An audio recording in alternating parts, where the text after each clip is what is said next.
हर हर महादेव दोस्तों। हमारे YouTube channel tales with Ranjeet में आप सबों का एक बार फिर स्वागत है।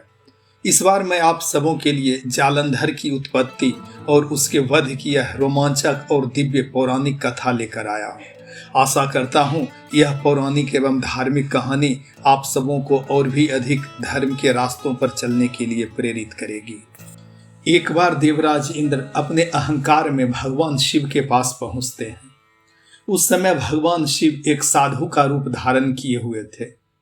इंद्र उन्हें पहचान नहीं पाते हैं और क्रोधित होकर उन पर वज्र चला दिया। भगवान शिव ने जब यह देखा तो उनका तीसरा नेत्र क्रोध से प्रज्वलित हो उठा। उस दिव्य क्रोध से अग्नि का एक भयंकर तेज निकलता है। देवताओं ने भयभीत होकर भगवान शिव से क्षमा मांगी। भगवान शिव शांत तो हो गए, लेकिन उनके तीसरे नेत्र से निकला वह अग्निपुंज समुद्र में जाकर गिर जाता है। समुद्र ने उस दिव्य तेज को अपने भीतर धारण कर लिया। कुछ समय बाद उसी तेज से एक अत्यंत तेजस्वी बालक का जन्म हो जाता है।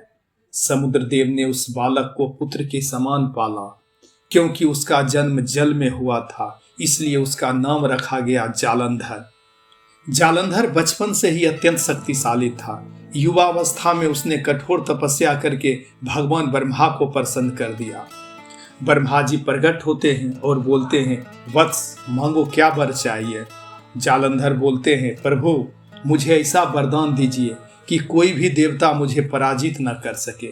ब्रह्मा जी ने उत्तर दिया, जब तक तुम्हारी पत्नी का पतिव्रत धर्म अटूट रहेगा तब तक कोई भी तुम्हें युद्ध में नहीं हरा सकेगा।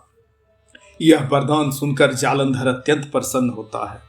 कुछ समय बाद जालंधर का विवाह कालनेमी की परम धर्मपरायण और पतिव्रता पुत्री वृंदा से हो जाता है। वृंदा भगवान विष्णु की महान भक्त थी। उनकी तपस्या और पतिव्रता की शक्ति इतनी प्रबल थी कि वह जालंधर की रक्षा कवच बन गई। अब जालंधर लगभग अजेय हो चुका था।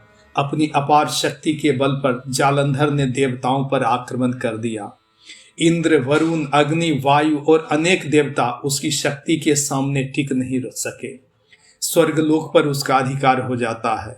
देवताओं के सभी रत्न, दिव्य अस्त्र और स्वर्ग का वैभव उसने अपने अधिकार में ले लिया।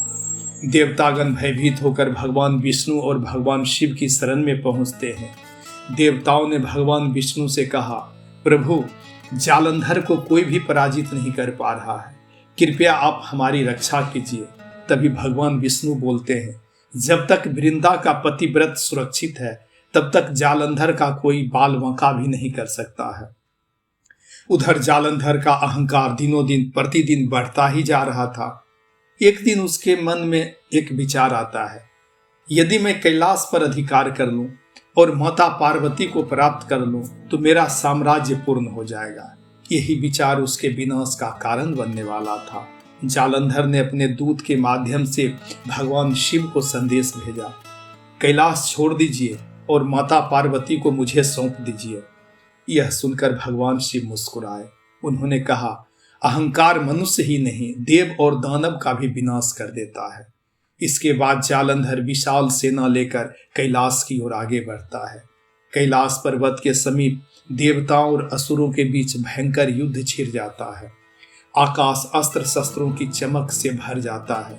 धरती कांपने लगती है, समुद्र उफान मारने लगता है। भगवान शिव स्वयं रणभूमि में उतरते हैं। उनके त्रिशूल, पिनाक, धनुष और दिव्य अस्त्रों से असुर सेना नष्ट होने लगती है। लेकिन आश्चर्य की बात थी, जालंधर बार बार घायल होकर भी तुरंत स्वस्थ हो जाता था। उसकी रक्षा वृंदा के पतिव्रत की शक्ति कर रही थी। देवताओं ने भगवान विष्णु से सहायता की प्रार्थना की। सृष्टि की रक्षा के लिए भगवान विष्णु ने एक कठिन निर्णय लिया। उन्होंने जालंधर का रूप धारण किया और वृंदा के सामने पहुंचे। वृंदा ने उन्हें अपना पति समझ लिया।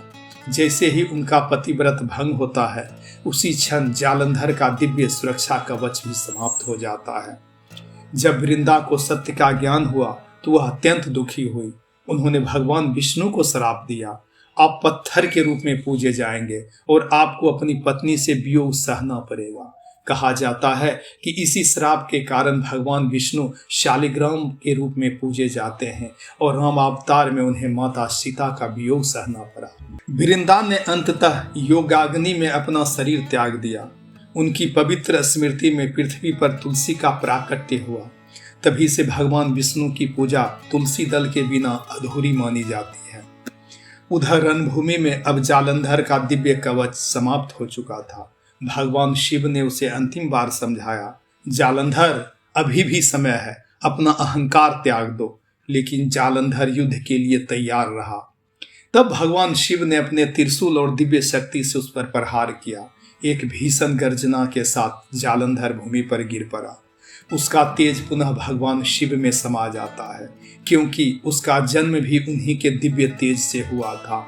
देवताओं ने पुष्प वर्षा की। चारों ओर हर हर महादेव का जय घोष गूंज उठा। तीनों लोकों में एक बार फिर से शांति स्थापित हो गई। श्रोताओं, तो यह थी जालंधर की उत्पत्ति और उसके वध की अद्भुत और दिव्य पौराणिक कथा। इस कथा से हमें शिक्षा मिलती है कि हमें अपनी शक्ति का अधर्म के लिए कभी भी प्रयोग नहीं करनी चाहिए। अहंकार मनुष्य को इतना अंधा बना देता है कि वह सही और गलत का भेद भूल जाता है। इसलिए हमें अहंकार से सदा बचना चाहिए। यदि आपको यह कथा पसंद आई हो तो वीडियो को लाइक करें, अपने मित्रों और परिवार के साथ साझा करें और ऐसे ही दिव्य एवं पौराणिक कथा सुनने के लिए हमारे चैनल को अवश्य सब्सक्राइब करें। हर हर महादेव। जय सनातन।